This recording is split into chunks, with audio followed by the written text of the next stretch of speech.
Get ready for a review that might just change the way you see the Hunger Games. From a gripping breakdown of its world building to surprising takes on the characters, we've got it all covered. Stick around, you won't want to miss our unexpected final verdict on this iconic book.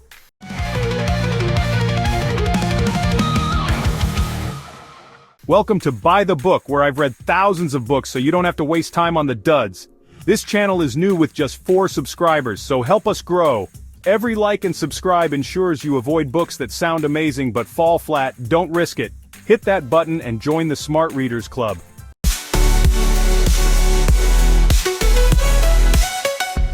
Set in the dystopian world of Panem, Suzanne Collins' The Hunger Games takes us to a nation divided into 12 districts under the oppressive rule of the capital. Each year, the capital enforces its dominance by hosting the Hunger Games, a brutal televised event where 2 children from each district must fight to the death.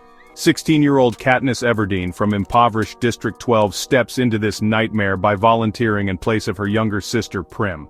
As a skilled hunter, Katniss possesses the survival instincts to endure. But the games demand more than physical prowess. They challenge her morality, humanity, and heart. Alongside her district partner, Peeta Mellark, Katniss faces impossible choices, from forming alliances to navigating complex feelings of loyalty and love.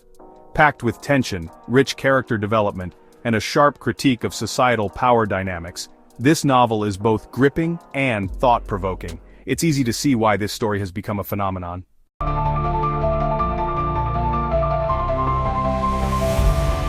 The cover of The Hunger Games deserves a solid 5 out of 10. While it's not the most eye-catching design out there, it has a certain minimalist charm that's hard to ignore.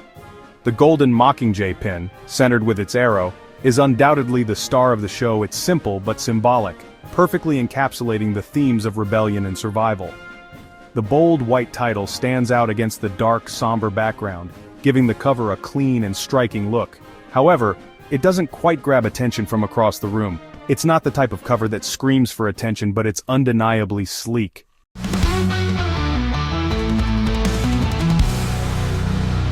Suzanne Collins, with an author score of 7, is widely recognized for her significant contributions to young adult literature, particularly for creating the Hunger Games trilogy.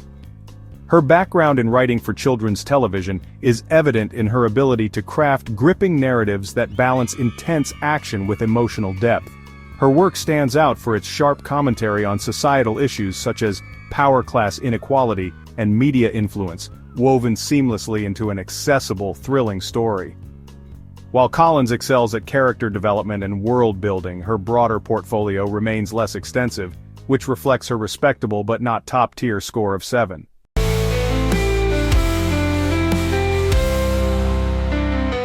The length of The Hunger Games earns a solid 8 out of 10. At 387 pages, it strikes a nearly perfect balance between detailed world-building and fast-paced storytelling. Suzanne Collins uses the space effectively, crafting a rich narrative without dragging the plot.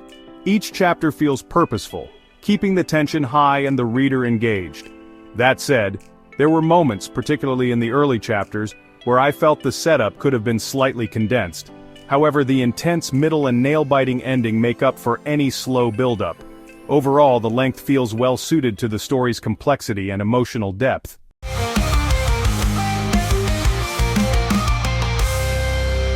With an addictiveness score of 9, The Hunger Games is undeniably gripping from start to finish.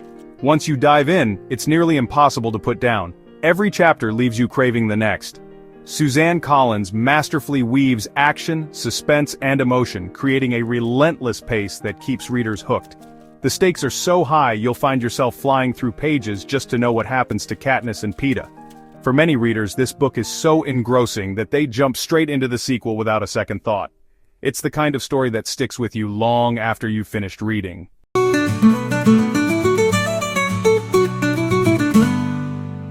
The world-building in The Hunger Games scores a strong 8 out of 10. Suzanne Collins crafts the dystopian nation of Panem with chilling detail, from the oppressive capital to the desperate poverty of the districts. The idea of the Hunger Games as a televised, government-mandated blood sport is both horrifying and fascinating, adding layers of complexity to the narrative. Small details like the capital's obsession with excess and the symbolism of the Mockingjay make the world feel immersive and real. While some aspects of Panem could have been expanded further, the overall setting plays a significant role in driving the story's tension and stakes. Blink and you might miss it. The all-new Kindle.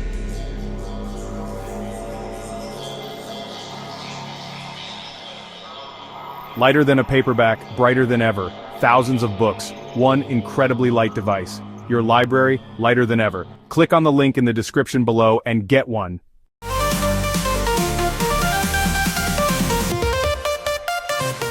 After a lot of thought and effort, we've come to the final score for The Hunger Games. To keep it simple, we averaged the scores across key elements like cover design, author's skill, story length, addictiveness, and world building. The result? A well-earned 7.4 out of 10. This score reflects a book that excels in creating tension, crafting relatable characters, and immersing readers in a dystopian world while leaving some room for improvement in areas like the cover and pacing. Personally, I feel the rating is fair. While the book is gripping and emotionally charged, the cover's simplicity and occasional slow moments brought it down slightly. Compared to Goodreads' 8.4 out of 10, our score is slightly lower, but it's important to stay honest about every element. What do you think? Was this rating too high, too low, or just right? Share your own score in the comments. I'd love to hear your take. If you're as intrigued by The Hunger Games as we were, don't miss your chance to experience it for yourself. Grab a copy using the link in the description and let us know your thoughts in the comments. Whether you loved it or not, we'd love to hear from you. Until next time.